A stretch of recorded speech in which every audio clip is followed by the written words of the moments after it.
It's early. We're going to the Dry Tortugas National Park, and we're gonna do some snorkeling, some hiking, some looking around. It's gonna be pretty awesome. Looking forward to it. The weather's supposed to be a little bit rainy today, but if I know anything about the Keys, you just wait 5 minutes and the weather changes. So I think it'll be a really nice day. I'm looking forward to it. I mean, it's hot out here right now, so the cloud cover is kind of nice. The rain is a nice relief from the sun. So looking forward to it. No sunscreen because it's a coral reef, and the sunscreen ruins the reef. So we're wearing our SPF shirts and words. Dry Tortugas are actually like 70 miles west of Key West, out in the middle of the ocean. It's actually closer to Cuba than we are Key West by the time we get there. So we're waking up early. We are jumping on the Yankee, what was it, Yankee something? Yankee Doodle Dandy? Yeah, the Yankee something Doodle Dandy Tours is the only boat that'll take you out there. It's a full day thing, so we actually leave from the port at 8. We're about 45 minutes from Key West here, so we're leaving early to get down there, get some coffee. They give us a little breakfast. They'll give us a boxed lunch because there's nothing on the island, and then we get home about 5:30. It is a fort out there. The island is basically just an old fort that they allow you just to go explore. So it's a full day thing. You can also get there by seaplane if you want to fork up the cash for that, or a private boat. But we're going to join the rest of the tourists and hop on the Yankee catamaran today and head over there. So we're going to bring you guys along for that. Should be fun. Woo! If you have the will and a moment to spare, it's a beautiful world out there. It's a beautiful world out there.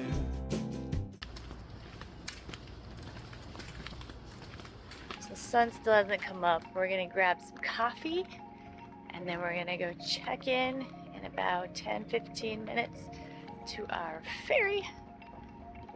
And then we have about an hour till we actually leave. We're going to get a pretty good sunrise here in a few minutes.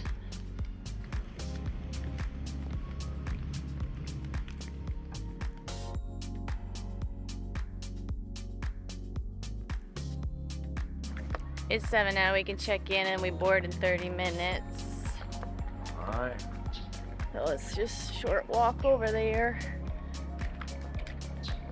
Is this it?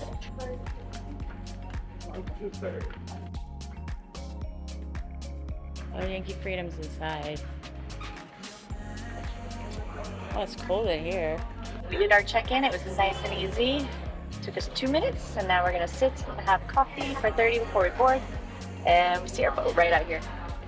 Cuban coffee. If you haven't tried Cuban coffee, it's amazing.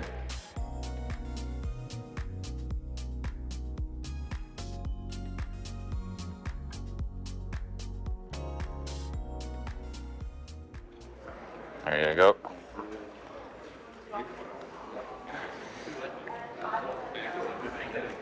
Okay, take 2 sheets. Because if you're going to use your equipment, you have to sign a waiver. Thank you. Thank you.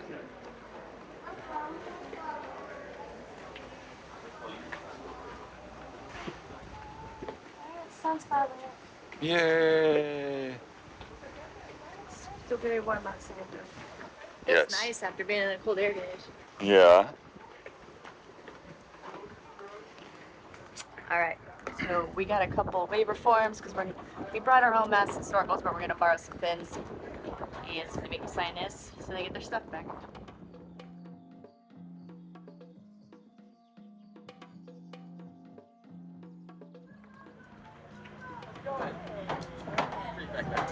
How are you, sir? Hey, you.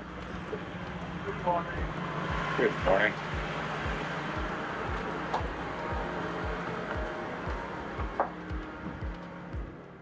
Okay. You want it down or you want to go up?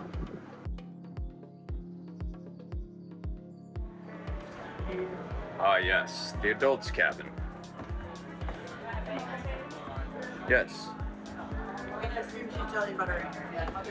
Sweet. Okay. Cream cheese.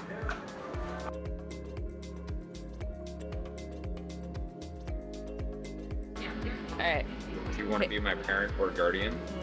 not really, but I think I am. What?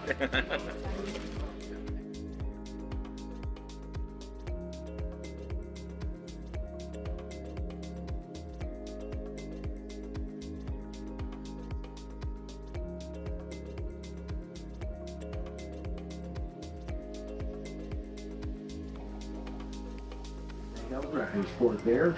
They auctioned off all of the goods. The wreckmaster got 50% of the profits. The ship's owner got a cut. The crew got a cut. The rest went to the citizens of Key West.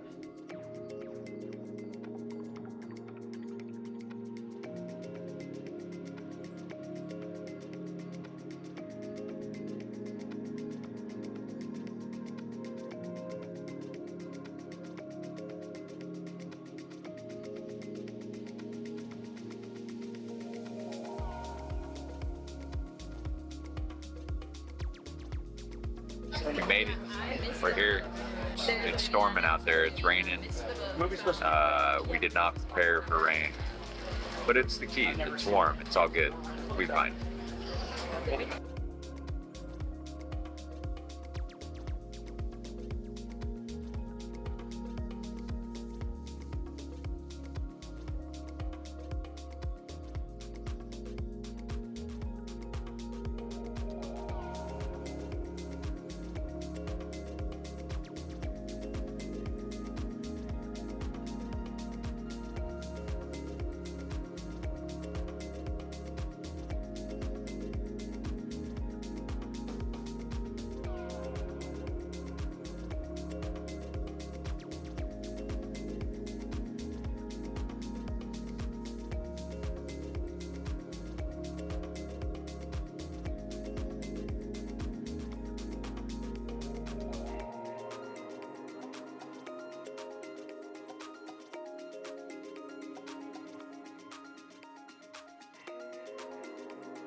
Just arrived after a 2.5-hour boat ride. We passed through a pretty major storm. It's dark and gray and rainy.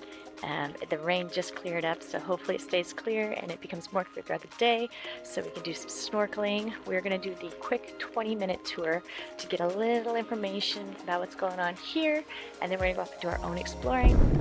You still hear some thunder there in the background. We are at the end of the third largest living coral reef in the world. It starts outside of Miami, it runs all the way down to Florida Keys, and it ends right here at Loggerhead Key. It is over 358 miles long. Why is that important? Well, back in the days of the 15s, 16s, 17s, and 1800s, they didn't have very good maps, they didn't have GPS. What they did have was lots of examples of what not to do. They figured out that the first place you could turn to get into the Gulf of Mexico was when you rode down the Keys and you found Loggerhead Key.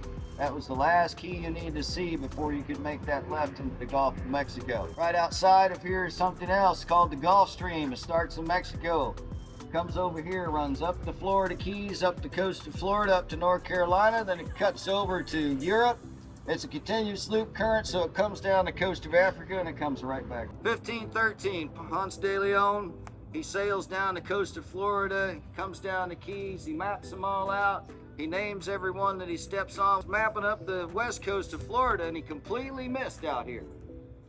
Gets up the west coast and he meets the Calusa Indians. He hires 2 of them as his guides. Guess where they brought him? Right here. How in the world in 1513 would the Calusa Indians have known about this place? Can you believe that? 1513, they were canoeing all the way out here. They knew about this place. They let him out here. His three ships pulled into this harbor, and the first thing he noticed, it was a natural, deep, safe water harbor. The reef protected the ships from storms and weather, and if ships broke down, they could harbor right here and fix what they needed to fix. The next thing he noticed was this place was teeming with marine life. It was everywhere. pirates are out here. I told you about salvage and wrecking. The wreckers set out here. There are wrecks all along the reefs out here.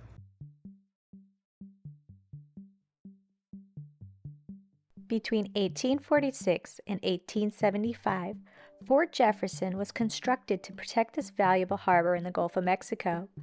It was the largest masonry fort ever built, an undeniable symbol that the United States was to be left alone. During the Civil War, this fort was used as a prison, mainly for Union deserters.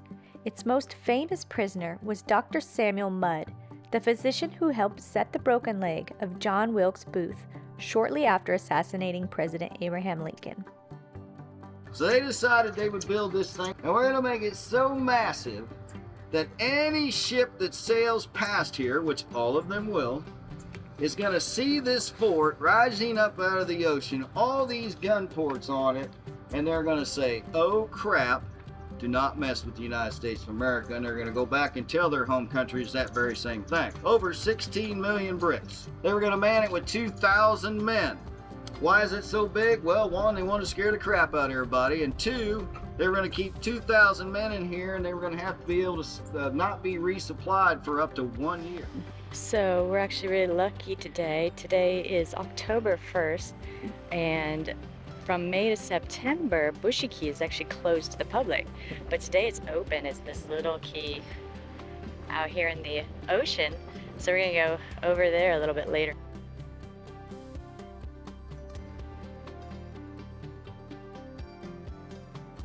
So we just grabbed our bag lunches. It's Jersey Mike's subs, chips, cookies. They had carrots and celery and some beverages. It's a pretty nice setup. And so we just grabbed ours in a bag and we're heading out to find a picnic bench to eat at since it's a little chilly inside with the air conditioner. But it's nice outside as long as it doesn't rain.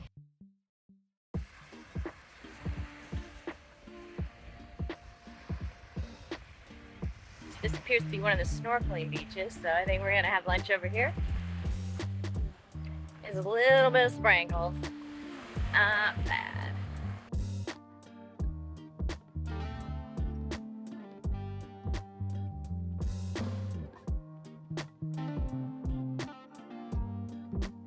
Oh, we got a roast beef sandwich and chips.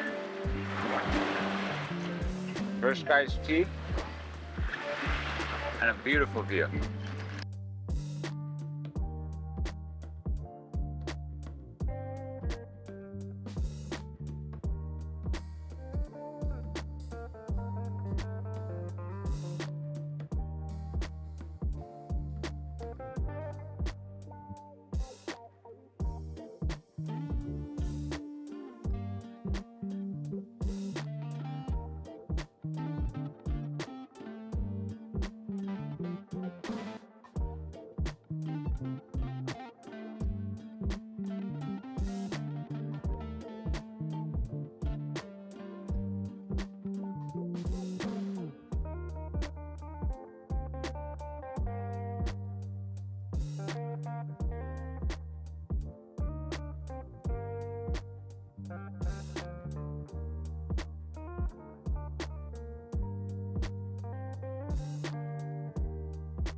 Walked up on this puddle of hermit crabs, and it turns out all this debris over here is just crawling with hermit crabs. It's pretty cool. They're all different sizes, most of them are pretty large.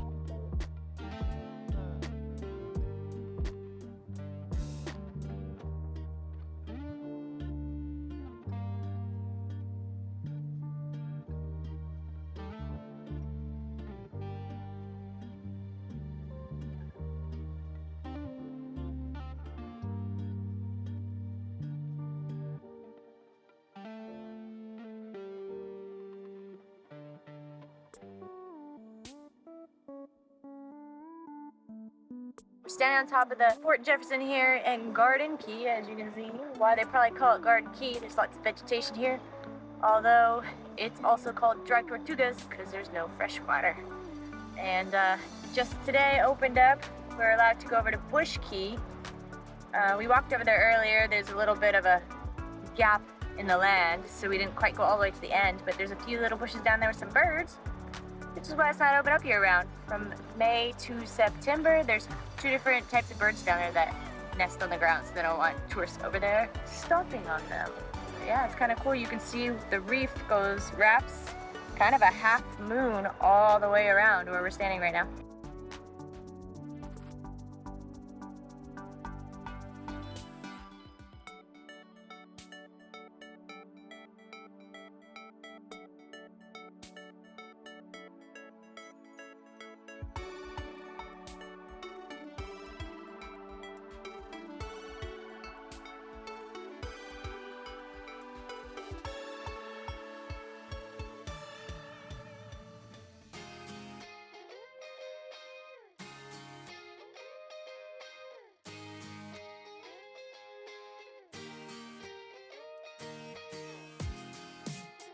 The Dry Tortugas is a 100-mile national park, mostly open water with 7 small islands, known all over the world for being the home of Fort Jefferson, its picturesque blue waters, beautiful coral reefs, an abundance of marine life, and an assortment of birds. With only 1% of this park on dry land, the best way to see it is by swimming.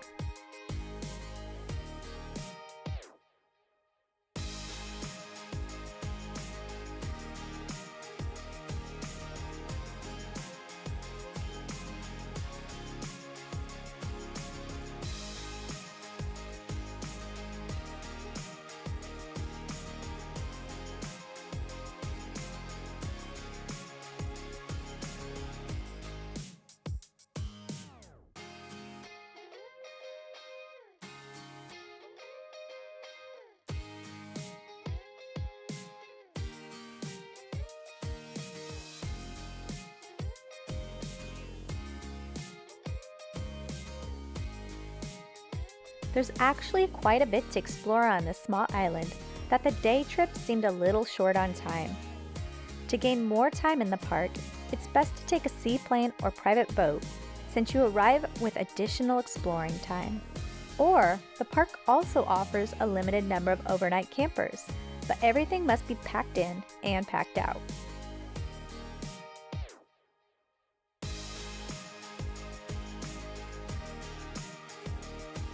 If you enjoyed today's video, give it a thumbs up. And if you haven't already, consider subscribing so you'll never miss another episode. And we'll see you next Tuesday for another adventure.